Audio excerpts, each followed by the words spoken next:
आउज़ुबिल्लाहि मिनश्शैतानिर्रजीम बिस्मिल्लाहिर्रहमानिर्रहीम। आज हमने पढ़ना है बेटा हमारा ये CMW community midwife first year part first के जो लेक्चर हैं, पेज नंबर 261 जो आपकी दरसी किताब है उसका। ये हम एमरजेंसी में होने वाले जो बीमारियां थे वो पढ़ रहे थे। तो इससे पिछले लेक्चर में हमने देखा चोट, जरियाने खून, ज़ख़म और पट्टी कैसे करते हैं। उससे पिछले लेक्चर में हमने देखा था कि अगर किसी का सांस बंद हो जाए तो उसको मसनूई सांस कैसे देते हैं। तो आज हमने पढ़ना है सेप्सिस और एसेप्सिस। ये होता क्या है पहले सुन लें बेटा इसको। सेप्सिस कहते हैं जरासीमों का शदीद हमला। जरासीमों की खुराक होती है ब्लड। ये जहन में रखना, जैसे ही औरत डिलीवरी के अमल से गुजरती है तो ब्लड से उसका वास्ता पड़ना ही पड़ना है।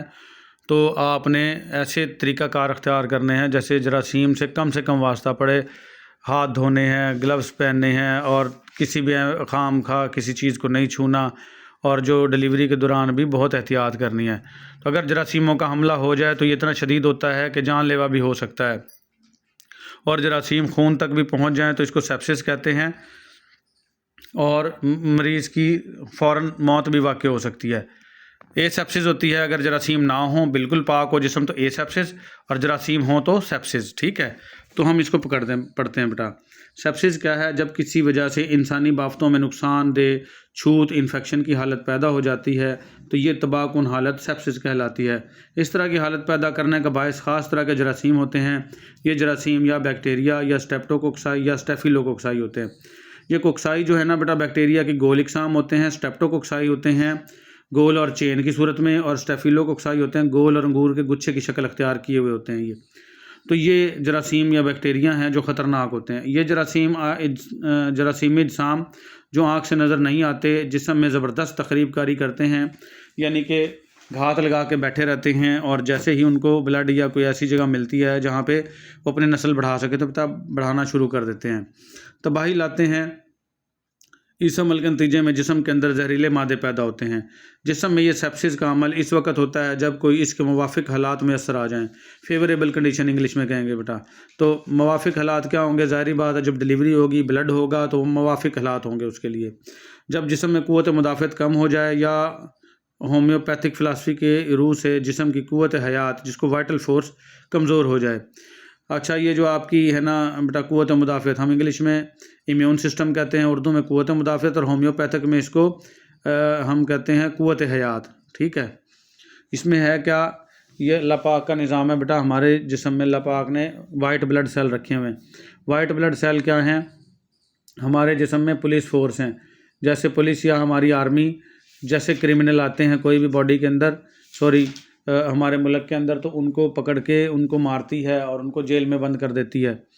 तो सेम इसी तरीके से हमारी बॉडी के अंदर जितने भी जरासीम एंट्री लेते हैं तो हमारा ये इम्यून सिस्टम और इसके सिपाही वाइट ब्लड सेल उन जरासीमों को तलाश करते फिरते हैं पूरी बॉडी में। हर वक्त लिम्फ मौजूद होता है। खून की तरह का एक मादा है, लेकिन खून रेड होता है और लिम्फ सफ़ेद होता है। खून की नालियों से यानी ब्लड वेसल से बहता है, और लिम्फ जो है वो लिम्फेटिक वेसल से बहता है। लिम्फेटिक वेसल जो है, जहाँ जहाँ खून की नालियाँ वहाँ लिम्फ की नालियाँ भी हैं साथ साथ। तो लिम्फ में मोस्टली वाइट ब्लड सेल होते हैं, और वो तलाश करते फिरते हैं कि कोई जरासीम एंट्री तो नहीं ले गया। अगर एंट्री ले जाए तो उसको मारते हैं, उसको ख़त्म कर देते हैं, और हमारा जिस्म जो है वो जरासीमों से पाक हो जाता है। जरासीम से तो हम बच नहीं सकते किसी सूरत।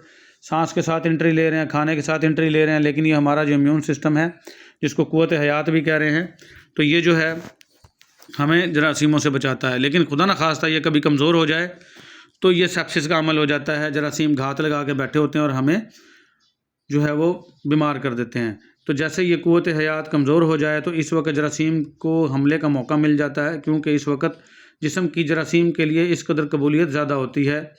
इस वक्त इनका हमला कामयाब हो जाता है। वो तेज़ी से जिस्म को नुकसान पहुंचाते हैं और जिस्म को बीमार कर देते हैं। शुगर या ज़ाबितिस के मरीज़ में ये अमल जल्द और ज़्यादा होता है। शुगर कहते हैं बेटा, शुगर और ज़ाबितिस एक भी है। इंग्लिश में कहते हैं एक ही बीमारी का नाम है शुगर और ज़ाबितिस। इंग्लिश में कहते हैं इसको डायबिटीज़ मेलाइटिस। इसमें मैंने बताया था जरासीम की खुराक एक तो होती है आपका खून ब्लड, दूसरा होता है मीठा।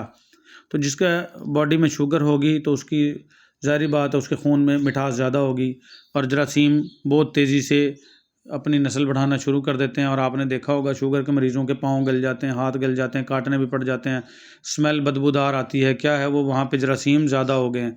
किसकी वजह से? शुगर और मिठास की वजह से। शुगर खाने को मिल रही है और वहाँ पे वो अपना तेज़ी से जारी अपनी नस्ल बढ़ाना शुरू हो गए हैं और उसको सेप्सिस कहते हैं।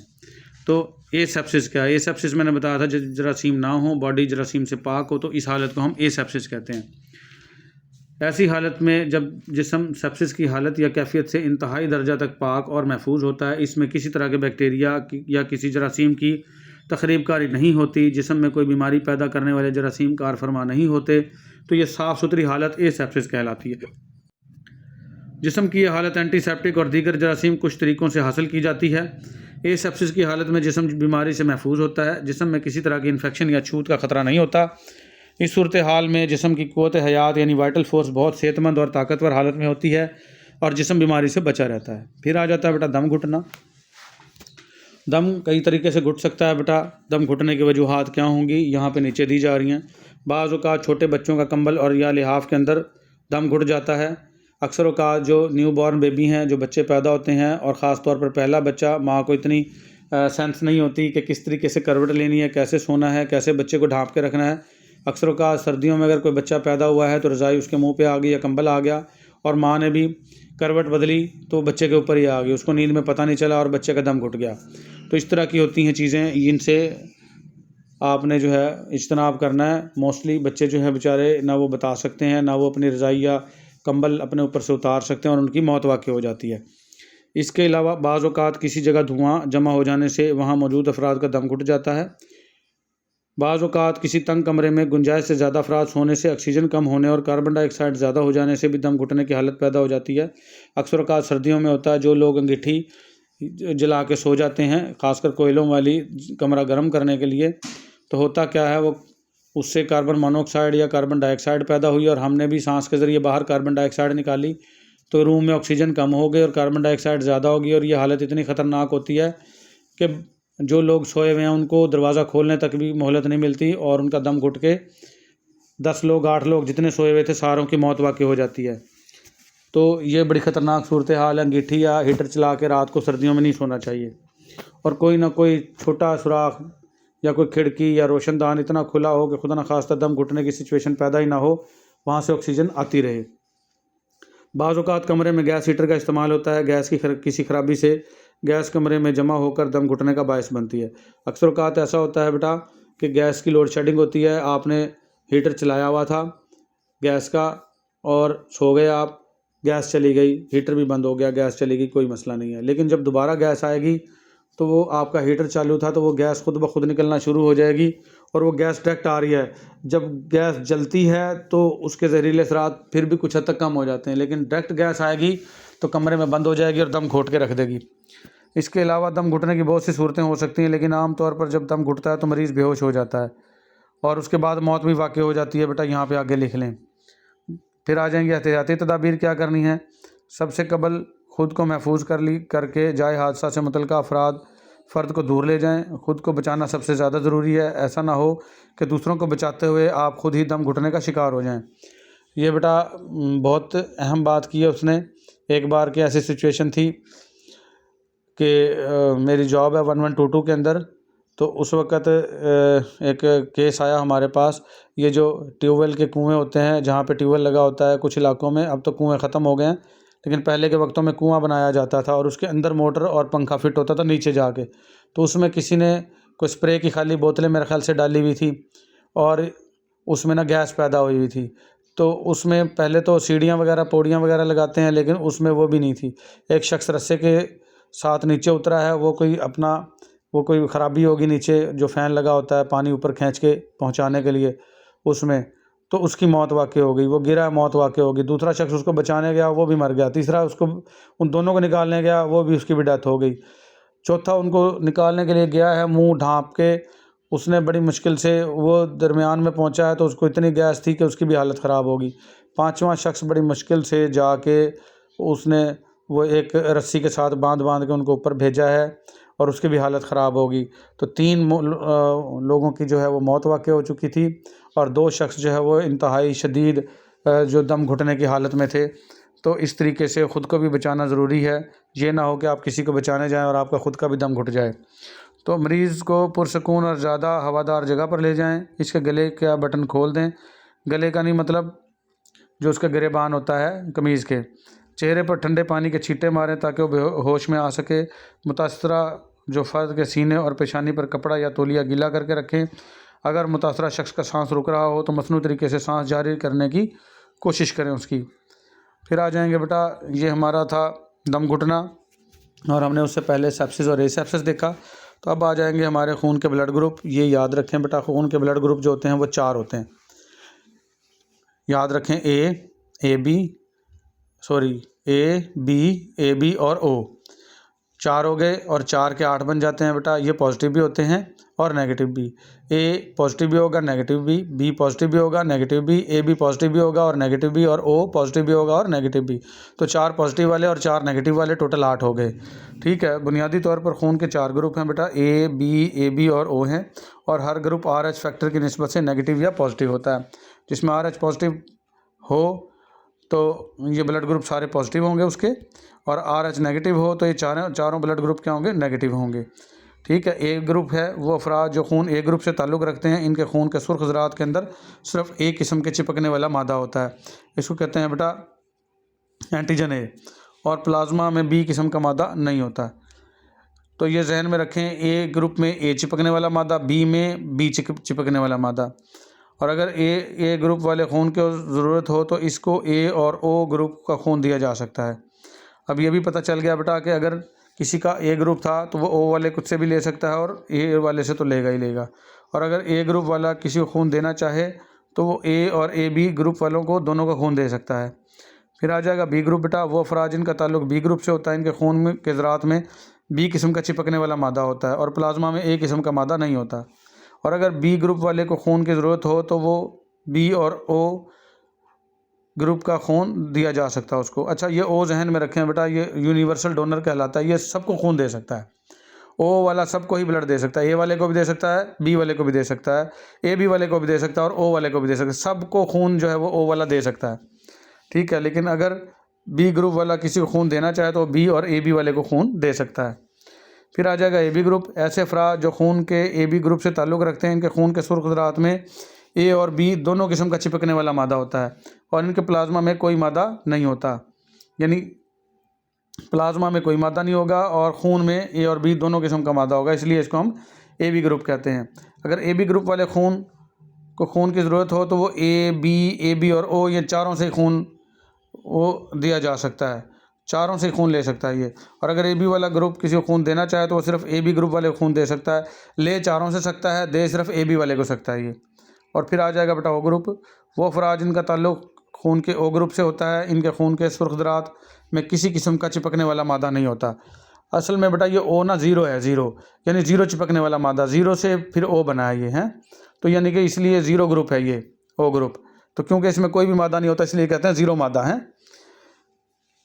और इसमें प्लाज्मा में ए और बी दोनों तरह के मादे मौजूद होते हैं। अगर ओ ग्रुप वाले को खून की ज़रूरत हो तो सिर्फ ओ ग्रुप का खून दिया जा सकता है, और अगर ओ ग्रुप वाला किसी को खून देना चाहे तो इसका खून हर ग्रुप वाले को दिया जा सकता है, यानी दे सबको सकता है, ले सिर्फ ओ वाले से सकता है। फिर आ जाएगा बेटा RH फैक्टर। RH फैक्टर मैंने बताया, इससे पॉजिटिव या नेगेटिव का पता चलता है ब्लड ग्रुप का। RH पॉजिटिव होगा तो सारे ब्लड ग्रुप पॉजिटिव के होंगे, RH नेगेटिव होगा तो सारे ब्लड ग्रुप नेगेटिव होंगे।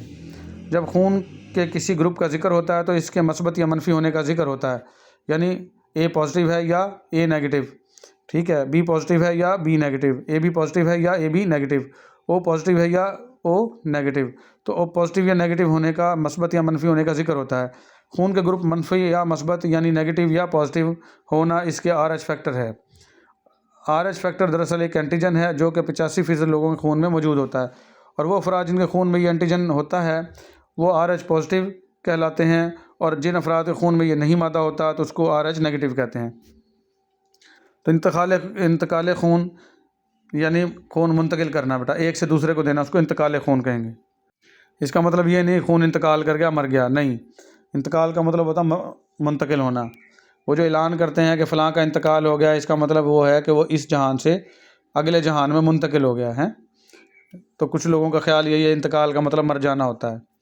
तो इंतकाल का मतलब बेटा खून मुंतकिल करना है, तो खून के वक़्त अगर गलत RH फैक्टर वाला खून दे दिया जाए तो खून के अंदर ज़बरदस्त तब्दीलियाँ आती हैं और रेड ब्लड सेल करियात अहमर, ये रेड ब्लड सेल RBCs, इसको बेटा उर्दू में अजीब ही अल्फाज होते हैं, करियात अहमर। आओ नया लफ्ज़ है ये, रेड ब्लड सेल है, खून के सुर्ख खुलिए या सुर्ख ज़रात ऐसे लिख सकते हो आप करियात अहमर की जगह।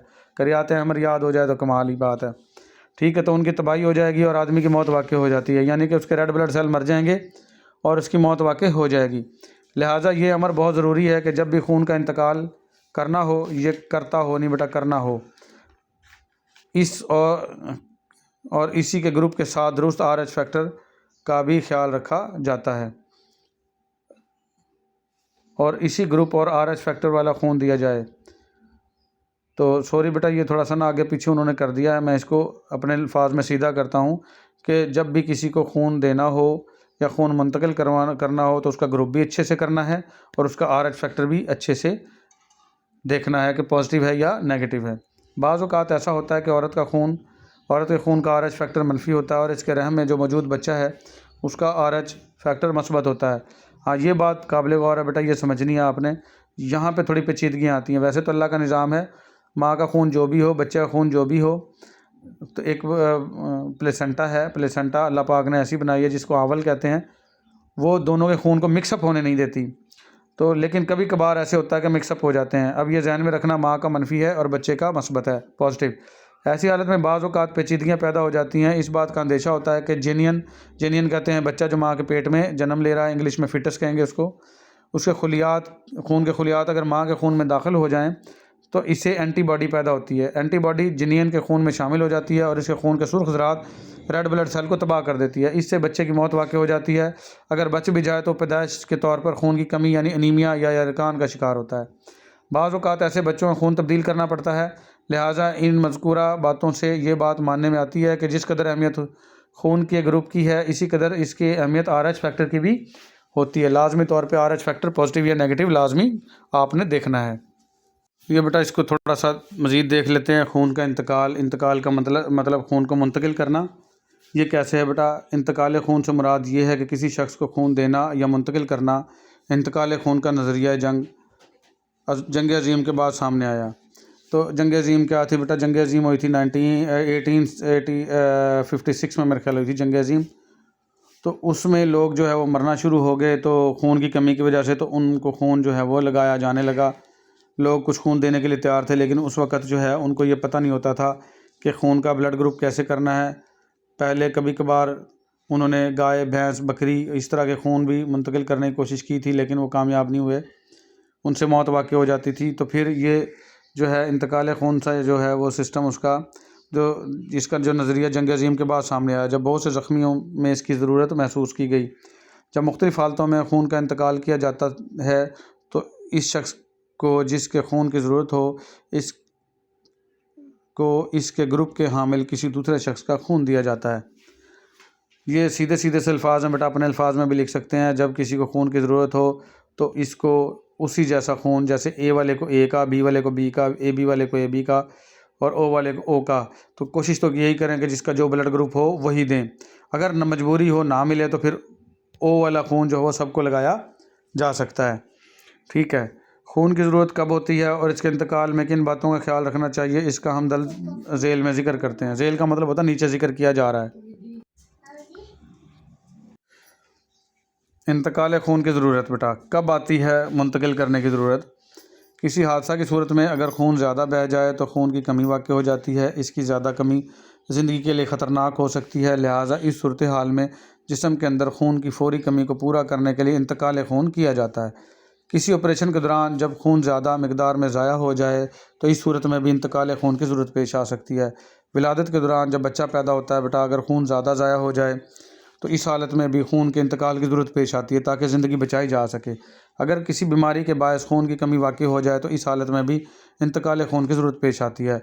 हीमोफीलिया एक ऐसा मर्ज़ है बेटा जिसके मरीज़ में इंतकाल खून की ज़रूरत पेश आती है। हीमोफीलिया एक ऐसा मर्ज़ है कि उसके अंदर किसी का खून बहना शुरू हो जाए तो वो रुकता नहीं, स्टॉप नहीं होता, उसमें प्लेटलेट्स नहीं होते और उसको खून की कमी को पूरा करने के लिए खून दिया जाता है। बाज़ औक़ात खून के अंदर हीमोग्लोबिन की मिकदार कम हो जाती है। हीमोग्लोबिन HB कहते हैं बेटा, ये रेड पिगमेंट है। आपके खून का रंग लाल भी हीमोग्लोबिन की वजह से होता है। इसके दो पार्ट होते हैं, हीम और ग्लोबिन। हीम 4% होता है, ग्लोबिन 96% होता है। इसका काम हीमोग्लोबिन का ऑक्सीजन को फेफड़ों से उठा के हर सेल और टिश्यूज़ तक पहुंचाना और हर सेल और टिश्यू से कार्बन डाइऑक्साइड लेके फेफड़ों तक वापस लाना है, यानी गैसों के तबादले में हेल्प करती है। और ये आयरन कंटेनिंग प्रोटीन है, इसके बनने के लिए आयरन की ज़रूरत होती है। इसलिए अक्सर औक़ात आपने देखा होगा आयरन की टैबलेट खिलाई जाती हैं हामला औरत को। ठीक है, तो ये हीमोग्लोबिन के बारे में सारी बातें लिख लेना जो मैंने बता दी हैं। तो बाज़ औक़ात खून के अंदर हीमोग्लोबिन की मिकदार कम हो जाती है। इस बीमारी की हालत में इंतकाल खून की ज़रूरत पेश आ सकती है। अब इंतकाल खून कैसे करना है बेटा? मुंतकिल खून करना। इंतकाल खून के सिलसिला में हस्ब ज़ैल बातों का ज़िक्र ख्याल रखना ज़रूरी है। ये हम पीछे अभी पढ़ के भी आए हैं कि कौन सा ब्लड ग्रुप को कौन सा खून लगेगा बेटा। सबसे अहम चीज़ खून का ग्रुप है। इंतकाल खून के लिए हर मरीज़ के खून का ग्रुप मिलना बहुत ज़रूरी है। यानी ए वाले को ए का दें, बी वाले को बी का, AB वाले को AB का और O वाले को O का। और पॉजिटिव है तो पॉजिटिव, नेगेटिव है तो नेगेटिव दें। खून के ग्रुप के साथ इसका RH फैक्टर भी वही होना चाहिए। दुरुस्त ग्रुप और दुरुस्त RH फैक्टर का खून दें।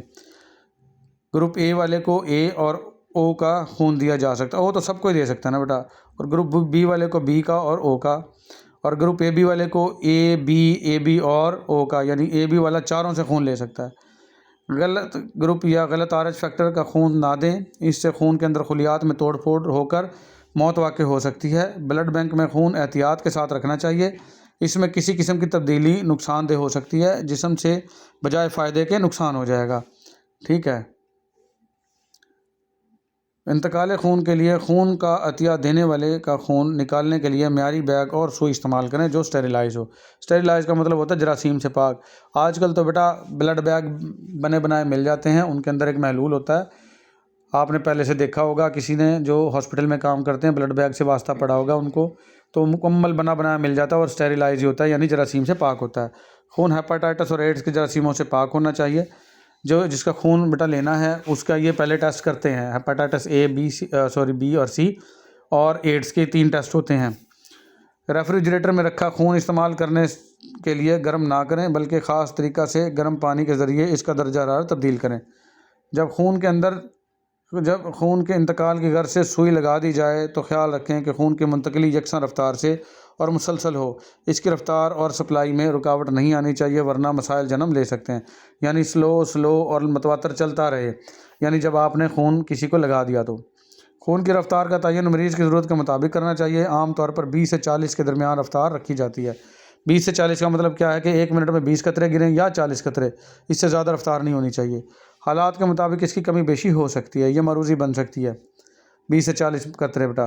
दौरान इंतकाल खून वक्फा से मरीज़ का मुआयना करते रहें ताकि किसी किस्म की पेचीदगी पैदा ना हो।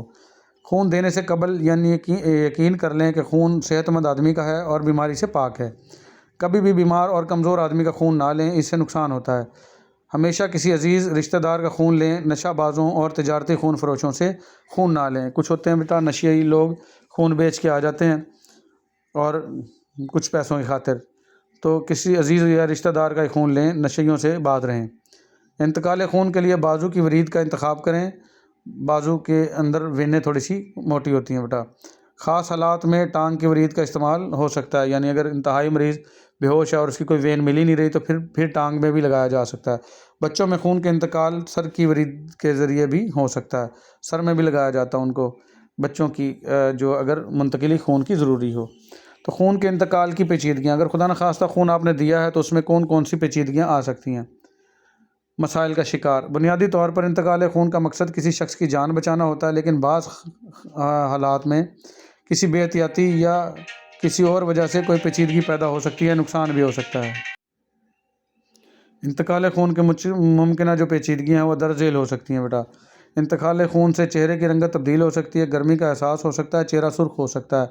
अगर ऐसी कोई अलामत आ रही हो तो फ़ौरन ब्लड बंद कर दें। जो लग चुका है वो ठीक है, बाकी को स्टॉप कर दें। जिस्म में लर्ज़ा की कैफियत पैदा हो सकती है। लर्ज़ा कहते हैं बेटा कपकपी होना। बुखार की मानद लर्ज़ा हो सकता है, जैसे बुखार में कभी कभार कपकपी तारी हो जाती है। बाज़ औक़ात मरीज़ को पसीना आने लगता है। इंतकाल खून की ख़राबी से सर दर्द हो सकता है या किसी और हिस्से में दर्द हो सकता है। गलत ग्रुप का RH फैक्टर खून लगने से शदीद पेचीदगी आ सकती है, जो कि खून के जो सुर्ख ज़रात हैं RBC रेड ब्लड सेल्स, इनकी तकरीब की सूरत में होती है और इस हालत में मौत वाक़ई हो सकती है, यानी रेड ब्लड सेल मरना शुरू हो जाएंगे। और ये बेटा अहम सेल हैं बहुत ज़्यादा, अगर ये मर गए तो समझ लें आप भी मर गए।